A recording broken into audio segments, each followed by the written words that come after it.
Hi there, welcome back to the YouTube channel. I'm back again, and the last two decks this week starting today are going to be request decks that I've had come through either on my Discord where people have joined after they've followed me on Twitch, or have been comments in the video's description or video comments of here on YouTube. So today's one is this one. Now, I'm not a great lover, I'm going to be honest, of some of the Universes Beyond stuff.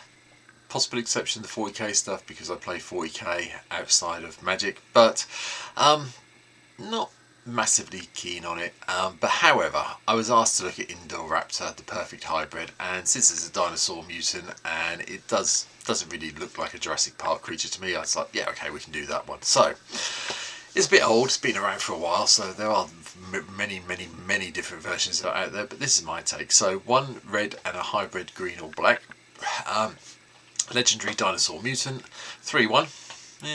Okay. 3 mana for 3/1's alright, I suppose, but has Bloodthirst, so that's a start. Bloodthirst X, so it comes in with X +1/+1 counters on it, where X is the damage you've dealt to your opponents this turn, so that's a start. Has Menace, okay, that makes getting through to produce the damage a little bit easier. And then it has Enrage, and when it's enraged, it deals damage. Choose an opponent at random. Indoraptor deals damage equal to its power to that player unless they sacrifice a non-token creature. Okay. Some of the players will take the damage, some of the players will sacrifice a creature they don't really care about anymore. But yeah, okay, it's definitely an interesting card. It's an interesting design they've done on this one. And I'm going to be really honest, I found it really difficult to put this together. I started off originally looking at Bloodthirst. Yeah, it's not that many creatures with Bloodthirst that are that good. And then I looked at Enraged and I'm like, okay, it's another dinosaur deck if we do the Enraged thing. So there's a little bit of Bloodthirst, there's a fair bit of Enraged, and this is what the deck looks like right now.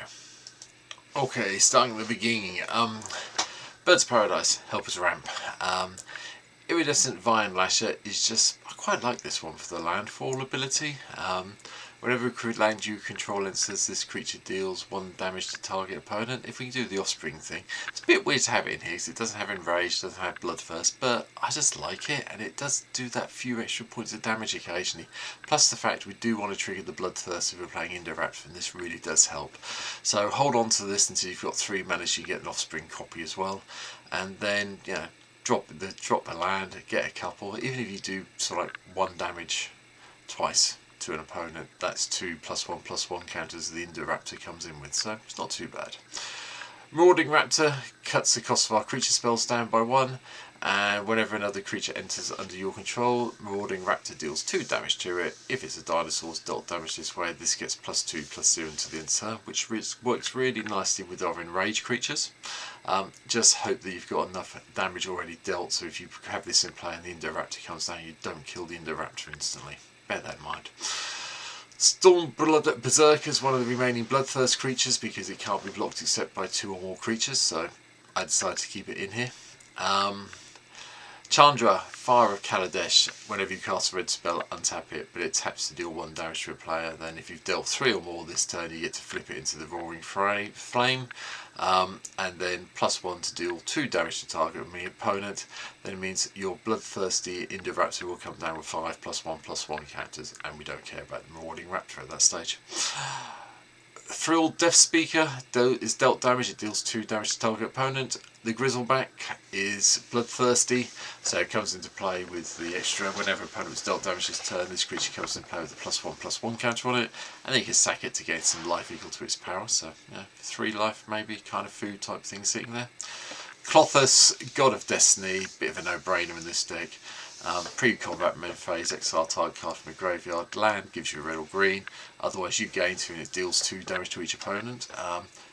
Playing this, having that trigger, and then having the Indoraptor comes down, because you will exile some of it, isn't a land, to get the 6 damage dealt to your opponents, assuming all 3 are still in play, means Indoraptor comes in with 6 counters. So, here you go. Anyway, I'm not going to talk about Bloodthirst and Rage too much anymore, you all know what it does. So, Raging Raptors, when it's enraged, you go and search and get basic land. Ravenous Daggertooth is dealt damage, we gain 2 life. Runic Amazor doesn't have anything, but whenever an opponent activates an ability of a creature or a land that isn't mana, it gets your card. So that's quite nice. And this 2/5 block is really good. Burning Tree Blood Scale has also got the Bloodthirst. It gives us a way to get things around. You know, target creature can't block, target creature must block. That's fine. Curious Altasaur. A little bit expensive on MTGO still. Well, this version is not too bad, but the other version is quite expensive. Vigilance and Reach, and whenever a dinosaur you control deals combat damage to a player, you get to draw a card. Quite nice. Again, 2/5 for 4 mana, pretty good. Defiler of Instinct really is easy in this deck. Whenever you cast a red permanent spell, it deals 1 damage to any target. You chuck this at your opponents to get the Bloodthirst triggers happening. Goreclaw, might as well give our creatures with power 4 greater +1/+1 and trample when we get to attack, and it cuts the cost down quite significantly. Gore Horde Riders, just the Bloodthirst ability, so it should be a 4 mana 5/5. No abilities, but it's a 5/5, so like I said, there is still some Bloodthirst in here. If you can't get anything else in, Hell Rider does a whole load of damage for you to each opponent when you get it going. Porphyros obviously also does a whole load of damage when you start dropping creatures. Rabble Rouser, just a Bloodthirst one, but we can tap it and give all attacking creatures +X/+0 until the end of the turn, where that X is Rabble Rouser's power, so it does help occasions. Renata, Call to the Hunt, makes all our creatures a little bit bigger when they're coming, so they come in with an additional +1/+1. Ripjaw Raptor deals damage, draw a card. Urban Daggertooth, we get to proliferate. Vampire Outcast is just another Bloodthirst creature, but it's got lifelink, and I think 4 mana for a 4/4 with lifelink should be acceptable 99% of the time. Likewise, the Bloodlord of Vazgoth, whenever you cast a vampire creature spell, it gains Bloodthirst 3. Now, it's only really the Outcast, but this has got Bloodthirst 3 itself, so having a 6/6 flyer for 5 mana is probably too good to pass up, I fear.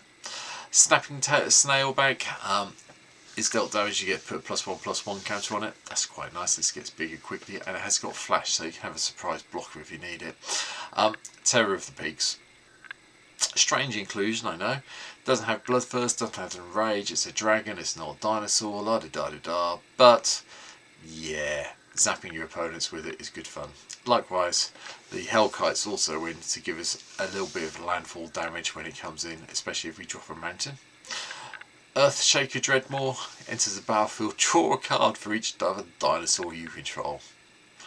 Yeah, very nice, very good, very enjoyable. Thank you very much, Wizards, for printing this one on the Lost Caverns of Ixalan.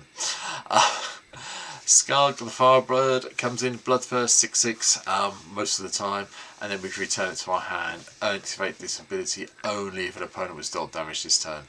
You will be dealing a lot of damage, you will be able to return this and have your 6/6 back very quickly. Suncrown Hunters just deals 3 damage to target opponent when it's dealt damage. Carnage Worm has Bloodthirst, comes in as a big trampling, probably a 9/9 for 7 mana, which is still a little bit expensive, but can be done. Silverclad Ferocidons, whenever it's dealt damage, each opponent sacrifices a permanent. That's quite nice. Scarab Skybreaker, Bloodthirst 3, you can sacrifice it and deals its damage equal to its power to target creature or player. Gives you a way of winning if you need it. And then Golter Stampede Tyrant. Yeah. If you've got a handful of stuff, you play Golter, you get them all in play. We're not going to complain about this. Polyraptor, when it's dealt damage, you get a copy of it. And then you get more copies and more copies and more copies. It gets very confusing. Spell-wise, Farseek, Heroic Intervention, I'm not going to go through because these are common ones I play in most of my green decks. You've seen them before. Nature's Law, Rampant Growth, 3 Visit. Jazika's Will's in because we have got a red deck in here. Chain Reaction, Damnation for control, along with Fiery Confluence. Fiery Confluence plays double damage in here, by the way. It's great because you can choose the same mode more than once. So I have been doing it with 2 lots of the 2 damage to opponent and destroying an artifact that's annoying me a lot of the time, which really helps with the Indoraptor's Bloodthirst side of things, because I have done it late in the game and then dropped the Indoraptor and they've come down quite big and scary. And then Blasphemous Act for some more board control. Artifact wise, Elixir of Immortality, it's here again. Yes, I do like shuffling things back into my graveyard back into my library from my graveyard, so it's going to turn up quite a bit at the moment. Ramp-wise, Sol Ring, Arcane Signet, 1 of each of the medallions, and then Mindstone and Thought Vessel. I don't think we need to go too heavy because of all the ramp spells we have up here. Enchantment wise, just to help with the +1/+1 counters, we've got Hardened Scales. Then we've got Impact Tremors to make sure everyone takes one when a creature enters the battlefield. Innkeeper's Talent makes an appearance from Bloomburrow, just to chuck around some more +1/+1 counters, and getting this up to level 2 to give everything with a counter on it, Ward 1, is really useful. Level 3 is fantastic if we can get there, but the level 2 is where we want to be. I have been dropping Innkeeper's Talent whenever I play it when I have 3 mana available, so I can play this and then literally drop it to level 2, so we've got the war trigger at the beginning of the next combat. Branching Evolution just doubles up on our +1/+1 counters. Mechanised Warfare just gives us a way to deal extra damage to our opponents when we have this in play, because a lot of our stuff is red. Tribute to the World Tree makes all our small creatures even bigger. Indoraptor, I'm looking at you without the Bloodthirst trigger. Ill-Gotten Inheritance, beginning of our upkeep, deals 1 damage to each opponent. We gain a life, so that triggers our Bloodthirst every turn when this is in play, which is lovely. And then we have a couple of ways of making sure we can always do it. Pestilence and Pyrohemia, basically the same card but just with different colours. So Pestilence you trigger with black to deal 1 damage to each creature and player, and Pyrohemia you trigger with red to deal 1 damage to each creature and player. Future Sight has a lot to answer for. And then we have Doubling Season. Just because we're getting so many counters come into play, I feel it's worth having this here to double up on those counters. Lands wise, black, red and green lands all the way through, nothing you wouldn't expect to see. We are playing 4 of each basic. I know people don't like the Snarls, but I'm starting to change my mind on them. I quite like the Snarls at the moment. They're really great because we have things like the geothermal bogs coming through from Dominaria, and then the commercial district type stuff, Murders at Karloff Manor. I think these have gotten better because of the dual land types we have nowadays, so you might want to look into the Snarls again. Beyond that, the Proving Grounds here, the Cradle of Growths here, Balls here, Temple of the False Gods here. We haven't didn't do Reliquary Tower, I didn't think I had in this deck, but Temple of the False Gods seemed necessary just to give some extra mana. And that's it. That is my take on Indoraptor. I am actually quite looking forward to playing this on stream now at some stage. Will I be covering more of the ones from Jurassic Park? Probably not, because most is, I think it's the artwork that does it for me. This actually looks like it could be in a fantasy setting. It doesn't look like it could, it's set in the 21st century or something or other. But hey, we're here. Indoraptor's done. I hope you've enjoyed it. If you think there's anything major I've missed, please leave me a comment down below. I will, like I say, play out our stream, so there's a link down below to Twitch as well. Hit the subscribe button if you haven't been here before, I'd really appreciate it. But as for now, that's it for today. I'll be back tomorrow with one more requested deck, and then, that will be it for the week. So hopefully you'll come back and watch tomorrow. Take care. Bye.